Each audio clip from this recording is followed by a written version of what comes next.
जय श्री कृष्णा मित्रों। भगवान भी हमारे जीवन में जो कुछ भी करते हैं वो हमारी भलाई के लिए ही होता है, बस हम ही उसे समझ नहीं पाते। एक बार कुरुक्षेत्र के विशाल युद्ध क्षेत्र में सेनाओं के आने जाने की सुविधा के लिए काम चल रहा था। हाथियों का उपयोग पेड़ों को उखाड़ने और ज़मीन साफ करने के लिए किया जा रहा था। इन पेड़ों में से एक पर एक गोरैया अपने 4 छोटे बच्चों के साथ रहती थी। जब वो पेड़ उखाड़ दिया गया तो उसका घोंसला जमीन पर गिर पड़ा, लेकिन चमत्कारिक रूप से उसके बच्चे किसी अनहोनी से बच गए। हालांकि वे इतने छोटे थे कि उड़ने में सक्षम नहीं थे। कमज़ोर और भयभीत गोरैया ने मदद के लिए इधर उधर देखा। तभी उसने भगवान श्री कृष्ण को अर्जुन के साथ वहां आते देखा। वे युद्ध भूमि की स्थिति का निरीक्षण करने और युद्ध की रणनीति तय करने के लिए आए थे। गोरैया ने अपने छोटे पंख फड़फड़ाए और किसी तरह श्री कृष्ण के पास पहुंची। वो बोली, हे प्रभु, कृपया मेरे बच्चों को बचाइए। युद्ध शुरू होते ही वे कुचले जाएंगे। भगवान श्री कृष्ण ने विनम्रता से कहा, मैं तुम्हारी बात सुन रहा हूँ, लेकिन मैं प्रकृति के नियमों में हस्तक्षेप नहीं कर सकता। गोरैया ने दृढ़ता से उत्तर दिया, हे भगवान, मैं जानती हूँ कि आप मेरे उद्धार में अपने बच्चों के भाग्य को आपके हाथों में सौंप देती हूँ। चाहे आप उन्हें जीवन दें या मृत्यु, ये अब आपके हाथों में है।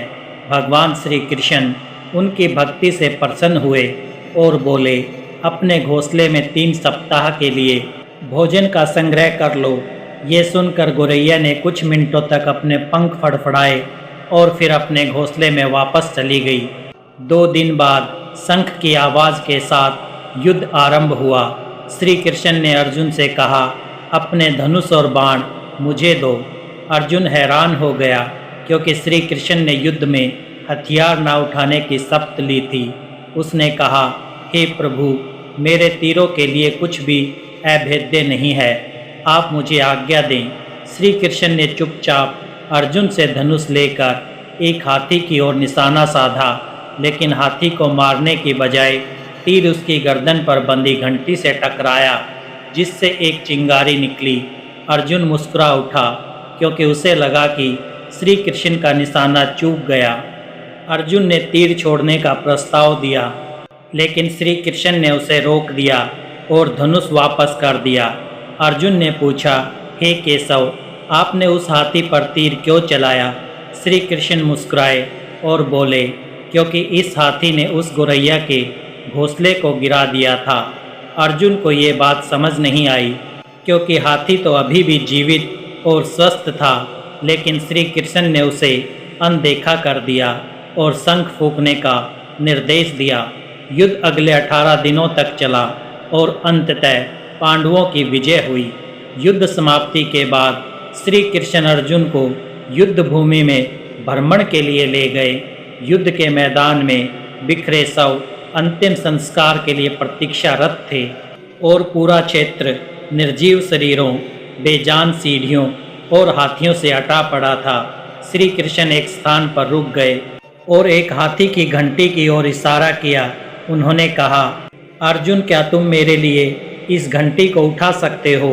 अर्जुन ने प्रश्नवाचक दृष्टि से देखा, लेकिन आदेश का पालन करते हुए नीचे झुका और घंटी उठाई। जैसे ही उसने घंटी उठाई, उसकी आंखों के सामने अद्भुत दृश्य था। घंटी के नीचे से 4 छोटे पक्षी और उनकी माँ बाहर निकले और उनके बच्चे हर्षित होकर उड़ने लगे। वे श्री कृष्ण के चारों ओर आनंद की परिक्रमा करने लगे। 18 दिन पहले हाथी के गले से गिराई गई इस घंटी ने उस परिवार की रक्षा की थी। अर्जुन ने सिर झुकाकर कहा, हे कृष्ण, मुझे क्षमा करें। आपके साधारण व्यवहार से मैं भूल गया था कि आप वास्तव में कौन हैं। ये घटना हमें ये सिखाती है कि सच्ची श्रद्धा और विश्वास के साथ भगवान को समर्पित होने पर वो अवश्य हमारी रक्षा करते हैं। गोरैये की अपनी बच्चियों को बचाने की प्रार्थना और उसकी दृढ़ भक्ति ने भगवान श्री कृष्ण को उसकी सहायता के लिए प्रेरित किया। चाहे परिस्थिति कितनी भी कठिन क्यों ना हो, भगवान पर विश्वास और समर्पण हमेशा आश्रय और सुरक्षा प्रदान कर सकता है। परमात्मा का मार्गदर्शन अदृश्य हो सकता है, लेकिन सच्चे हृदय से की गई प्रार्थना कभी व्यर्थ नहीं जाती। भगवान श्री कृष्ण ने गीता में कहा है, तब भगवान हमारे लिए सभी परिस्थितियों को समुचित प्रबंध करते हैं। हमें केवल अपने कर्तव्यों का पालन करना है और परिणाम की चिंता भगवान पर छोड़ देनी है। संसार में हर व्यक्ति अपने जीवन में कभी ना कभी किसी न किसी कठिनाई का सामना करता है। जीवन में आने वाली समस्याएं, दुख, दर्द और संकट हमें कई बार निराश कर देते हैं, लेकिन किसी कठिन समय में अगर हम भगवान पर भरोसा रखें तो हम ये समझ सकते हैं कि संकट भी हमारे जीवन के भाग्य हैं, जो हमें कुछ नया सिखाने और हमारे आत्मविश्वास को मजबूत करने के लिए आते हैं। भगवान पर विश्वास रखना एक ऐसी शक्ति और आस्था है जो हमारे मन को शांति देती है और हमें सच्चे मार्ग पर चलने की प्रेरणा देती है। भगवान पर विश्वास करने का एक और महत्वपूर्ण पहलू है आस्था। आस्था का अर्थ है कि हम उस शक्ति में विश्वास रखते हैं जो हमें हर स्थिति में समर्थन देती है। जब हम अपने मन में सकारात्मकता भरते हैं और भगवान पर भरोसा करते हैं तो हमें हमारी सारी समस्याएं छोटी लगने लगती हैं। हमें ये याद रखना चाहिए कि हमारे जीवन की सभी घटनाएं हमारे लिए एक सीखने का अवसर होती है। हमें हर परिस्थिति से कुछ ना कुछ सीखना चाहिए और उसे अपने विकास का हिस्सा बनाना चाहिए। श्री कृष्ण ने अपने जीवन में कई बार कठिनाइयों का सामना किया, लेकिन उन्होंने कभी भी अपने विश्वास को नहीं छोड़ा। उन्होंने हर परिस्थिति में शांति बनाए रखी और अपने कर्तव्य का पालन किया। ये हमें ये सिखाता है कि जब हम कठिनाइयों का सामना करते हैं तब हमें अपनी आस्था को बनाए रखना चाहिए। हमारी आस्था ही हमें कठिनाइयों से बाहर निकलने में मदद करती है। हम सबके जीवन में कुछ क्षण ऐसे आते हैं जब हमें लगता है कि सब कुछ खत्म हो गया है। ऐसे समय में हमें अपने भीतर की शक्ति को पहचानने की आवश्यकता होती है। भगवान पर विश्वास रखने का अर्थ है कि हम अपने अंतर्मन में उस शक्ति को पहचानें जो हमें आगे बढ़ने की प्रेरणा देती है। ये विश्वास हमें न केवल कठिनाइयों का सामना करने में मदद करता है, बल्कि हमें सफलता के मार्ग पर भी आगे बढ़ाता है।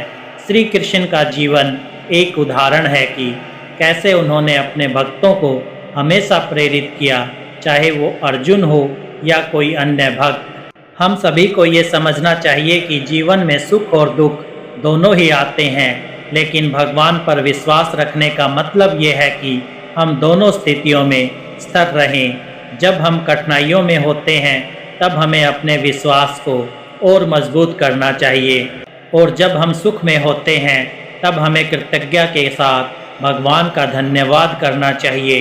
श्री कृष्ण ने हमें ये भी सिखाया है कि जीवन के प्रति सकारात्मक दृष्टिकोण रखना आवश्यक है। हमें हर परिस्थिति में कुछ ना कुछ अच्छा देखने का प्रयास करना चाहिए। सकारात्मकता ही हमें कठिनाइयों से बाहर निकालती है। जब हम सकारात्मक रहते हैं तब हमारी सोच स्पष्ट होती है और हम बेहतर निर्णय ले पाते हैं। यही निर्णय हमें सही दिशा में आगे बढ़ने में मदद करते हैं। जीवन में कई बार हमें ऐसा लगता है कि हमारे पास सब कुछ खत्म हो गया है, लेकिन ये हमारी सोच होती है।